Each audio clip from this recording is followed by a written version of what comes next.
Muy buenos días a todos los presentes. El día de hoy nos encontramos con Luis Ángel García de la U para realizar la entrevista de la negociación. Eh, yo soy Verónica Ruiz y mi equipo de trabajo está conformado por Carla González, María Fernanda Hernández y Paola Valtierra. Mucho gusto. Bueno, mucho gusto.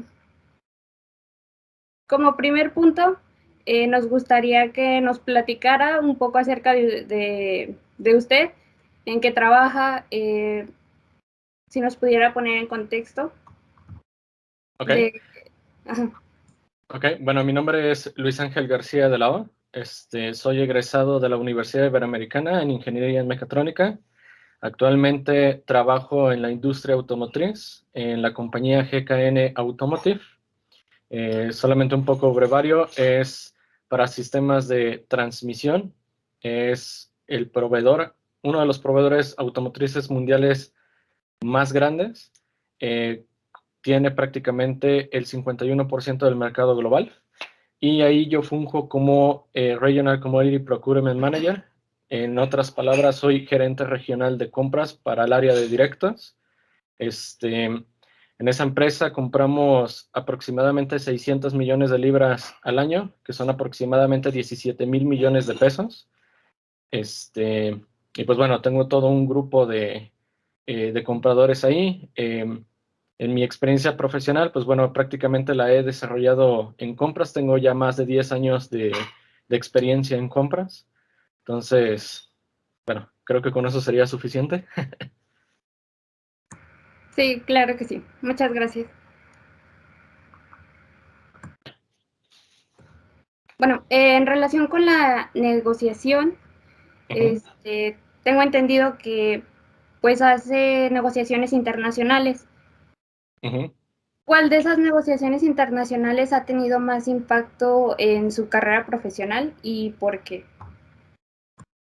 Bueno, en efecto, por tener una posición regional, estoy a cargo de Estados Unidos, México y Brasil, y ser una compañía global. En cada uno de los sites, como les denominamos, tenemos proveedores tanto europeos como asiáticos como locales que están en la misma región. Eh, Podría decir que de las negociaciones que más me han impactado es haber tenido oportunidad de negociar con proveedores asiáticos. Son proveedores bastante complicados y bastante dominantes, especialmente porque en el aspecto legal son proveedores a los que muy difícilmente puedes aplicarle los reclamos o los claims, como les llamamos en la industria, porque finalmente están protegidos por el gobierno. Entonces, generalmente sus negociaciones son fuertes y ellos están en una posición bastante dominante porque ellos saben que hasta cierto punto no pueden ser tocados por ninguna empresa extranjera. Y peor aún nosotros teniendo presencia en Asia, a final de cuentas el 50% de la pertenencia de esa empresa sigue siendo China, entonces el poder se va reduciendo, ¿no? Entonces desde cualquier punto de la negociación, tú entras ya en desventaja al negociar con los chinos. Ok, y en este sentido, como bien nos menciona, a lo mejor has tenido que adaptarte a algunos aspectos de su cultura, has tenido que conocer sobre ellos. Si nos pudieras platicar más o menos qué tuviste que hacer para poder entenderlos en ese sentido. Ok.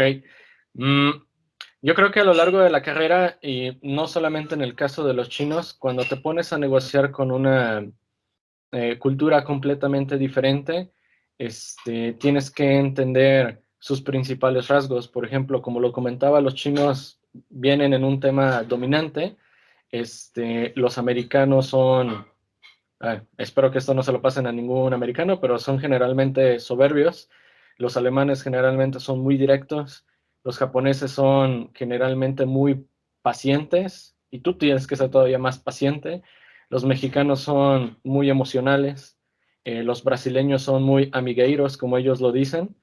Entonces, una regla antes de negociar es prácticamente conocer lo más que puedas a tu contraparte, con el afán de poder definir qué comportamiento vas a poder usar.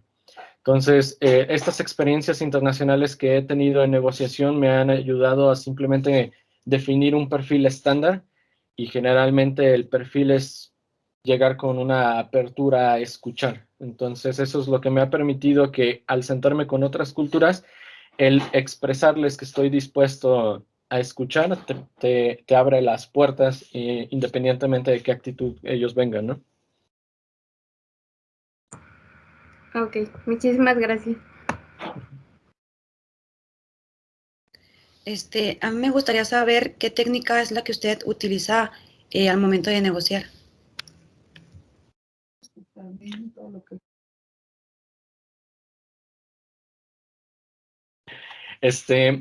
Bueno, no sé en qué parte teórica sean las que le estén mostrando. Digo, hay muchísimas escuelas de negociación. Está la escuela de negociación de Harvard, está la escuela de negociación de Carras.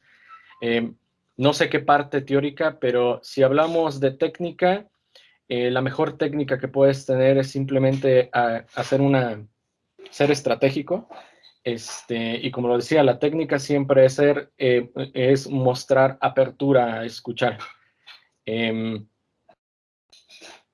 Hay muchas técnicas, desde entrar en una negociación en grupo, entrar con una posición, pero lo que, al menos la escuela que más me ha gustado, que es la de Carras, lo que te dice es que como comprador, siempre debes de decirle al vendedor cuál es la ventaja de tenerte como cliente, y siempre como comprador es mantener la expectativa alta. Si tú la expectativa no la transmites al vendedor, el vendedor simplemente o pierde interés en el negocio o simplemente te descarta de su cartera de clientes potenciales. Entonces, al menos yo, una técnica personal que uso siempre es esa: generar siempre la expectativa. Siempre decir que soy el mejor, siempre decir que conmigo vas a tener los negocios más grandes y jugosos, y para todo eso hay toda una, toda una teoría atrás, en la cual el uso efectivo de las palabras y el uso efectivo de la persuasión te pueda ayudar, ¿no? Entonces, por ejemplo, en este caso, estoy jugando con ustedes en el tema de yo soy el más grande negociador del mundo. Ajá. Y en base a esto, ¿usted qué considera que es más conveniente? ¿Negociar en equipo o negociar usted solo? Es que eso depende de lo que vayas a negociar. Bueno, por ejemplo, si me pudieras dar un caso, yo te podría decir es mejor en equipo o solo. Lo que te ayuda en la negociación con equipo es que si tienes una muy buena estrategia, tu equipo puede jugar varios papeles, entre ellos el bueno, el malo y el que está en la opinión del centro, el que es más, ¿cómo se le dice la palabra? Más ecuánime, o aquellos grupos que tú eres la voz principal, y tú al voltear dices: ¿tú qué opinas? Yo opino lo mismo que tú. Entonces ellos lo que hacen es apoyarte y reafirmar lo que tú estás diciendo. Entonces, sí es bueno negociar en equipo, pero creo que tiene un extra que tienes que cuidar, porque si no están alineados, la negociación se te puede ir por los suelos, porque recuerda que cada persona puede tener su punto de opinión. Entonces, si estás contra un vendedor o una persona también habilidosa, puede generarte la famosa frase divide y vencerás. Entonces, con que se gane a uno, eso te va a hacer que pierdas la negociación, porque ya perdiste la sintonía con tu equipo.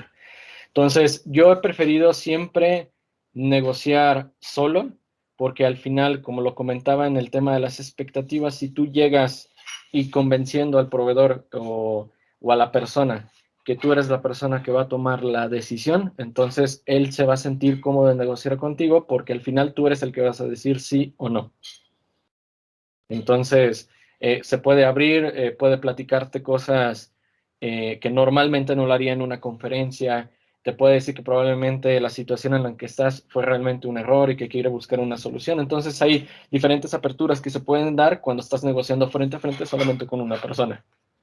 Entonces, depende el objetivo de tu negociación, Si realmente lo tienes que hacer enfrente de mucha gente o mucho quórum, equipo es lo mejor. No puedes tener nada más una voz, pero si es un negocio multimillonario, es mejor solamente una persona. Ahorita justo como nos está diciendo que pues sí depende mucho si se trata como ya de decisiones ya pues que implican mucha responsabilidad para la empresa y demás realizar la negociación a manera individual o en equipo. En ocasiones que se puede realizar la negociación en equipo, para usted, ¿qué características debería tener ese equipo que lo ayudará a concretar una negociación? Vuelvo a lo mismo, todo depende del tipo de negociación que vas a tener. Si lo que vas a pelear es un reclamo y la mayoría de los fundamentos son técnicos, entonces tu equipo tiene que estar conformado por el panel de expertos, por ejemplo, en mi caso de ingeniería. Si es un tema financiero de falta de pagos, mi equipo tendría que estar con finanzas.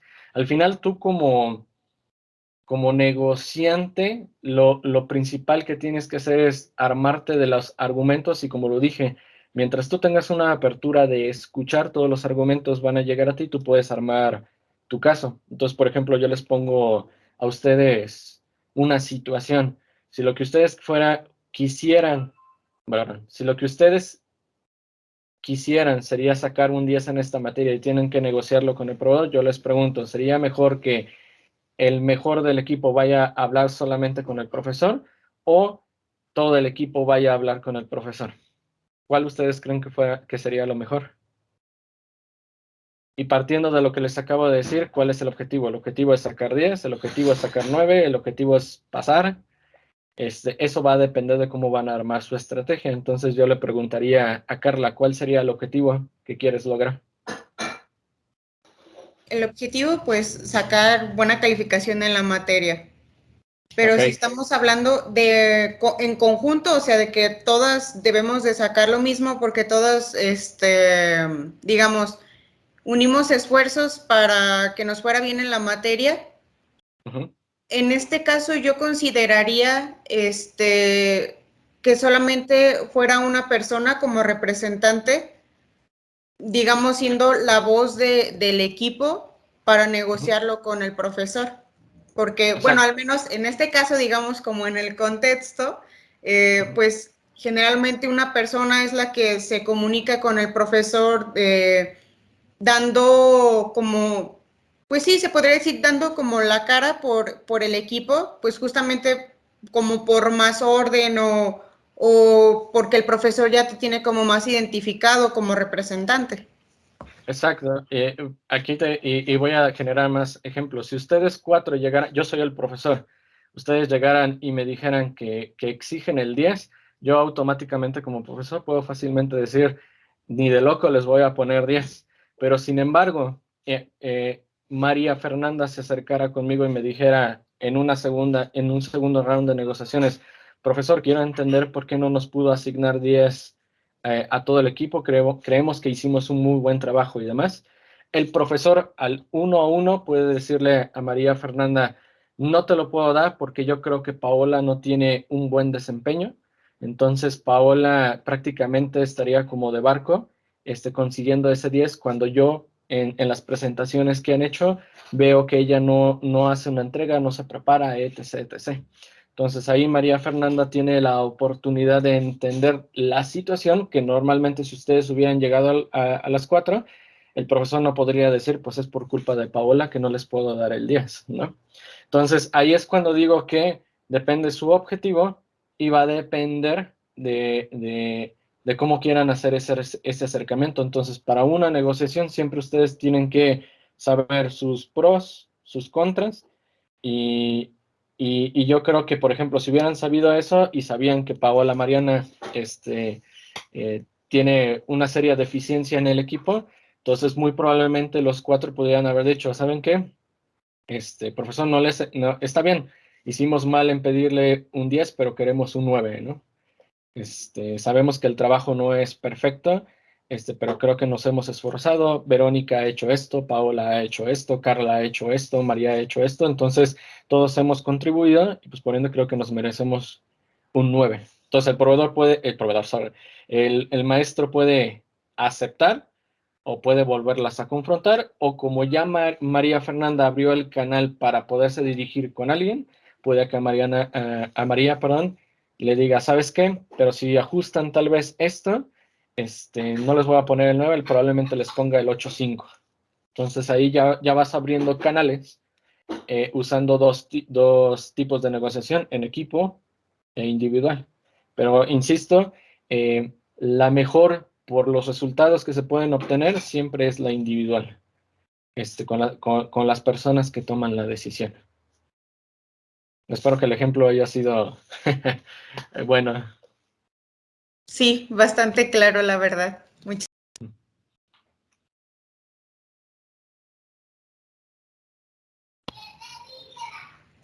Creo que Pau está teniendo dificultades, pero justamente partiendo de lo que nos acaba de comentar, ¿usted considera que cualquier persona puede ser un negociador? Es una muy, muy, muy buena pregunta. ¿Sí me escuchan bien, verdad? Sí. Sí. Sí. Ok. Bueno, yo creo que la negociación depende de habilidades que son innatas y otras que tú puedes desarrollar o adquirir, ¿no? Entonces, generalmente una persona negociadora, hablando de las innatas, es una persona que generalmente tiene carisma, es atrevida, es empática. Si esta persona no tiene estas habilidades, muy difícilmente puede penetrar o entablar una posición con cualquier persona. Entonces eso ya automáticamente la limita. Y ahí es cuando digo que no todas las personas pueden negociar, sí pueden aprender técnicas, pero cuando no tienes ese carisma, cuando no eres capaz de tener esa empatía con la persona, no podrás. Entonces la respuesta es, no creo que todos puedan ser negociadores.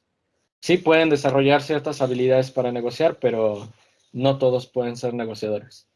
Ser negociador implica que tienes que ser muy ecuánime, tienes que ser muy centrado, porque al final el negociar implica que tienes que tomar decisiones. Tú no puedes tomar decisiones desde la base emocional, como todo el mundo nos lo dice. Entonces, hay muchas habilidades que se tienen que desarrollar ahí. Otras habilidades que creo, como por ejemplo, la habilidad de la persuasión, la habilidad de escuchar, ser tenaz, ser capaz de analizar, mantener un respeto, aun cuando la negociación sea difícil. La presentación no es lo mismo que negocies con el Papa, con un alumno, con el presidente, el tipo de comunicación que vas a utilizar, el lenguaje que vas a utilizar, si sabes delegar las tareas, y sobre todo yo creo que la parte más importante a veces de una negociación es saber decir que no. Entonces, todas estas habilidades no todas las personas la tienen, y como dije, unas son completamente naturales y otras son adquiridas.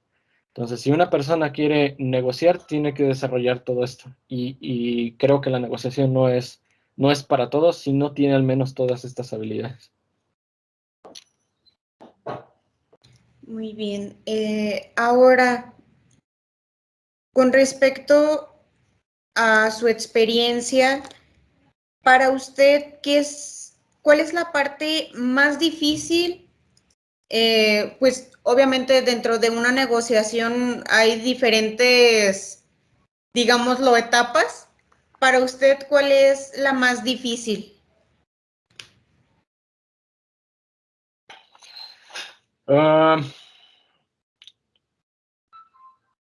Yo creo que la más difícil siempre es la preparación. Como lo dije, la información es poder. Entonces, en una negociación, la parte más difícil es recabar todos esos argumentos o toda esa información que necesitas para poder alcanzar tu objetivo. está de más el tema cuando te sientes que enfrente de la persona y tengas los nervios de acero para poderle expresar o utilizar el lenguaje correcto, bla, bla, bla. Pero lo más difícil siempre ha sido la preparación. De hecho, ahora sí, si nos vamos por escuelas, cada escuela te da una técnica o un machote de los puntos que debes al menos considerar. Por ejemplo, los más básicos son qué se está negociando como principal punto. Entonces, por ejemplo, en su caso es, vamos a negociar el 10 para el equipo. En otro punto es el equipo que está dispuesto a ceder. Entonces, en una convocatoria aquí, Carla, Verónica, María y Paola, cada una dice una calificación, pero en consenso estamos dispuestos a ceder un 7. Y yo les pregunto, ¿todas estarían dispuestas o estarían felices con un 7? ¿No? Bueno, ¿cuál sería el punto de inflexión? ¿Qué estarían dispuestas a ceder? ¿Un 7? ¿Un 8? ¿Con qué estarían felices? Porque al final no saben si la negociación va a tener éxito o no. Entonces deben de definir ese punto. Un punto no puede ser 10 o 10. Esa postura nunca va a funcionar, ¿vale? Entonces, supongamos, viendo sus caras, que su punto a ceder es un 8, ¿vale? Entonces, de ahí, ya que definiste qué estás dispuesto a ceder, ¿qué argumentos fuertes tenemos contra el profesor, digamos? Entonces, Paola puede decir, tenemos la mejor presentación de todo el grupo. Carla, tenemos el mejor speech, bueno, el discurso también de todo el grupo, y nuestra presentación también logró el objetivo. En vez de tener 15 slides con un montón de texto, ahora tenemos solamente 5 con imágenes e infografía, etc, etc. Esos son los puntos fuertes. Pero ya que analizaste tus puntos fuertes, tú ya sabes de antemano cuáles son los puntos débiles que tienes o que tú consideras en esta situación. Entonces, ¿cuáles pudieran ser? No, pues entregamos tarde el proyecto. Lo entregamos 2 días después. Entonces, disculpen, la verdad soy como cliente y cuando negocio siempre son con proveedores, entonces si digo proveedores son ustedes, ¿eh? Entonces, el profesor les puede argumentar el por qué no les va a dar ese 10, porque se atrasaron 2 días. Entonces, ya que están detectando esas debilidades, ahora sí va la preparación.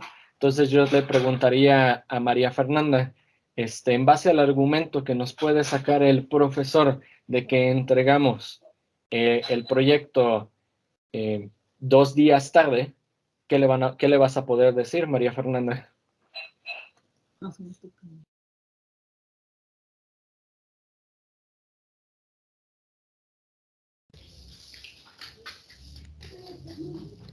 Perdón,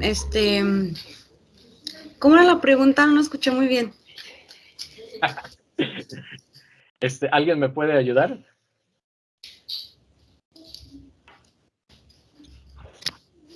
Carla, Paola.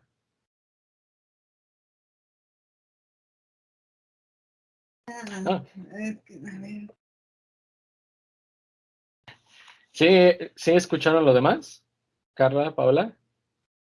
Digo, hago este ejercicio para que entiendan por qué se tiene que estructurar esa negociación y es lo más básico. Entonces, si ustedes llega el profesor y les pregunta eso, hay una serie de argumentos que ustedes pueden usar y eso es a lo que voy con que la parte más difícil de una negociación es prepararte a responder esos argumentos que tú ya detectaste como debilidades. Ese es el punto. Entonces, la primer debilidad que mostró María Fernanda es no haber puesto atención en todos los argumentos. Ahí el profesor la va a agarrar y le va a decir, por esto no les pongo 10. Y ya con eso ya maté cualquier argumento que ustedes pudieran utilizar. ¿Vale? Entonces, esa es la parte más difícil de una negociación, que es la preparación. ¿Vale?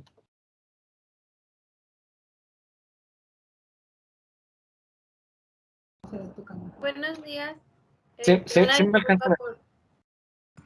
Perdón, sí lo escuchamos, pero no se ve su cámara, no sé si la apagó. No, Igual, sí No, sí me aparezco. ¿Sí me ves tú, Paula? Sí. ¿María? Bueno, una disculpa por mis problemas de conexión. ya lo arreglé. Bueno, mi pregunta sería, bueno, en relación a su experiencia, ¿qué tono se debe de utilizar en una negociación? Bueno, todo depende de cómo vaya la negociación, y también el papel que tú quieras jugar en la negociación, ¿no? Entonces, vuelvo al mismo ejemplo con su profesor. Ustedes no pueden llegar en un tono fuerte con el profesor a demandar algo, porque al final en su preparación ustedes saben que el profesor tiene un argumento muy fuerte contra ustedes, ¿no? Entonces, generalmente el tono, como lo dije desde un inicio, es demostrarle, bueno, no el tono, la postura es demostrarle a tu contraparte que estás dispuesto a escuchar, y eso solamente lo logras con un tono tranquilo, suave. Recuerden que es mantener seguridad. El tono de la voz es demostrar que tienes esa seguridad, porque si de repente empiezas a tartamudear y decir que pues, venimos a hacer algo así, automáticamente le cedes ese poder a tu contraparte, ¿no? Entonces es un tono de voz, eh, digamos, un medio, que logre denotar seguridad. Eso es lo que podría decir. Perfecto. Bueno, ahora, ¿qué aspectos considera que son más importantes en una negociación? Ya sea experiencia, intuición. Yo creo que vuelve a ser el tema del análisis. Entre mejor análisis tú hagas, tienes mayores herramientas para poder argumentar y debatir y poder alcanzar tu objetivo. De ahí que apliques técnicas para poder lograr tu objetivo es diferente, pero lo más importante para mí sigue siendo la preparación y el análisis. Sí, claro. Sí. Bueno, Sobre todo, también recuerden, todo depende de lo que vayas a negociar. En mi caso, siempre es dinero.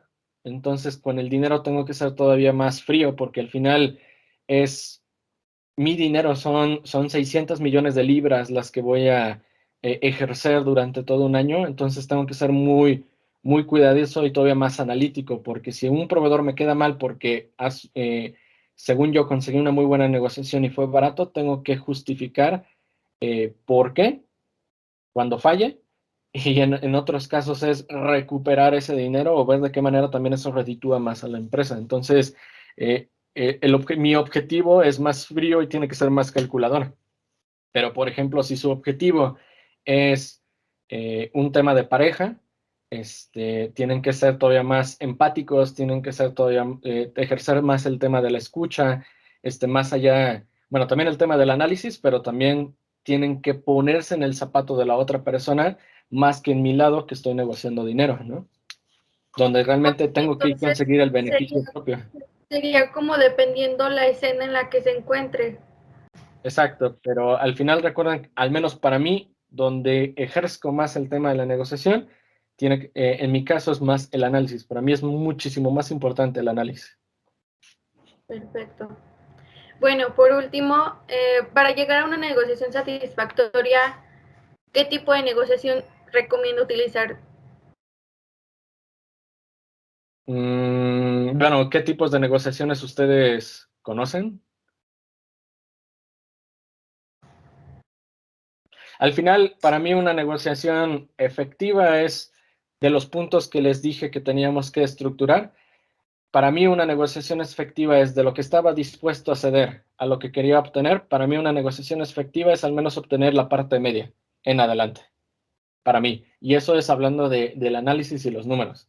Pero si hablamos de que si es un tipo de negociación ganar, ganar, agresiva, etc., etc., por eso pregunto, porque cada escuela tiene su propia teoría y su propia definición de los tipos de negociación. Entonces, esperaría que ustedes me dijeran para poderles decir, en este caso práctico, que es donde yo me muevo, el tipo de negociación que ustedes conocen sería esta, la más efectiva, ¿no? ¿Alguien me pudiera? Sí, justo nos han puesto como ciertos ejemplos de negociación activa, que si más pasiva, también distante. En ese sentido sí nos causa como un poco de curiosidad porque, pues obviamente, como usted lo ha mencionado anteriormente, pues sí es como dependiendo el objetivo de la negociación, pero a manera general, para concretar pues una negociación satisfactoria, al menos de esas tres que le mencioné, ¿cuál cree que es como la más conveniente al respecto? Pero nada más ayúdame a entender, ¿cuál es la característica principal de la activa, la pasiva y la distante?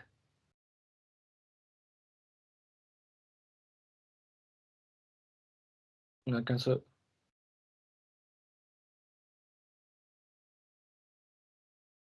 Carla, creo que estás hablando en mute. Perdón, no sé por qué se me apagó. Quedamos que la activa es más como ejerciendo tu poder y así como pues lo que ¿Dominante? ganar a cuesta de todo, ¿no? Ajá. La pasiva es más como esperando a ver qué te dice la otra persona para pues ahí tantearle, digámoslo de esa manera. Y Ajá. la dependiente es como mantenerte como al margen y pues ya depende cómo veas cómo se está moviendo todo, es como te vas inmiscuyendo en la negociación. Mira, al menos en las tres que me comentas, yo creo que muy difícilmente hoy una negociación puede completamente categorizarse como activa, lejana, creo que es lo distante, perdón, o pasiva. Una negociación efectiva prácticamente abarca todas ellas. Entonces, por ejemplo, si yo vengo, tu rentero de la casa viene y sabes de antemano, porque ya te lo dijo por teléfono, que te va a subir la renta, ahí automáticamente vas a tomar una decisión, una postura de negociación pasiva, porque tienes que esperar a ver qué te dice y obviamente no vas a llegar y le vas a decir, oye, recuerda que me dijiste que me vas a subir la renta. ¿Me explico? Entonces, yo creo que una negociación efectiva abarca todas. De ahí, y volvemos al tema principal, ¿cuál es tu objetivo? Si lo que buscas es una relación a largo plazo, por ejemplo, en mi caso con proveedores, no puedes ejercer una negociación siempre activa donde tú siempre quieres sacarle el jugo al proveedor. ¿Por qué? Porque tarde que temprano, al sacarle todo el jugo a los proveedores te van a terminar diciendo, tengo clientes que me pagan mejor que tú, ahí nos vemos. Entonces ya te quedaste sin proveedores. Entonces, vuelvo a lo mismo, una negociación efectiva aplica todo. Una estrategia también aplica todo y todo parte de un buen análisis. Bueno, ahora sí depende de cómo se vaya dando esa negociación, en donde puedes tomar un papel activo, distante, dijiste, y pasivo. Pero al final se juega con los tres, ¿no? Bueno, retomando mi parte de las preguntas, Sí, nos adelante. gustaría saber si, bueno, ya es algo un poco más personal en relación al trabajo. ¿Le gusta, disfruta negociar? La respuesta es sí, aun cuando a veces con mi esposa no gano todas las veces. Hay personas con las que no se puede negociar, pero me gustó una frase de una de las escuelas que tomé, que es la de Carras, que al igual que en los negocios, en la vida obtienes lo que eres capaz de negociar. Y la verdad es que la negociación se puede aplicar en todos los aspectos de la vida. Y por eso saco el ejemplo de mi esposa, aun cuando no sea exitosa en el 80% de las negociaciones con mi esposa, al final es la realidad que en cada uno de los aspectos diarios con ella tengo que negociar, porque al final mi objetivo, que es ser feliz con mi pareja, implica que tengo que sentarme con ella, saber qué puedo ceder, saber qué puedo ganar, etc., etc., ¿no? Sí, claro. Bueno, pues por nuestra parte, por mi parte, por la parte de mis compañeras, es todo. Muchísimas gracias por su tiempo. De nada, Sabemos hay, que hay el algo que sí domingo les pues, quería, es familiar. Ajá, no, no hay problema. Al contrario, hay algo importante que ahorita reflexionando con lo que estábamos platicando, la pregunta que ustedes hacían sobre si todos podían negociar, voy a refrasearla. Sí, todos en mayor o menor medida pueden ser negociadores. La realidad es que para ser un buen negociador, todas las habilidades y las aptitudes que les dije las tienen que prácticamente desarrollar, ¿no? Nunca vas a ser un buen negociador si no sabes escuchar, si no sabes preparar tus argumentos, si no eres un buen analítico, etc., etc., ¿no? Entonces la respuesta es sí, todos pueden negociar. De ahí a que seas uno de los mejores, un buen negociador, un mal negociador, va a depender de las habilidades que puedas desarrollar. Entonces, si algo he aprendido en toda esta carrera en compras, es que nosotros como mexicanos sí tenemos un reto fuerte a nivel mundial comparado con otras culturas, y todo esto depende de el deseo o el objetivo que nosotros definamos. El problema es que el mexicano eh, generalmente no es estratégico y no planea.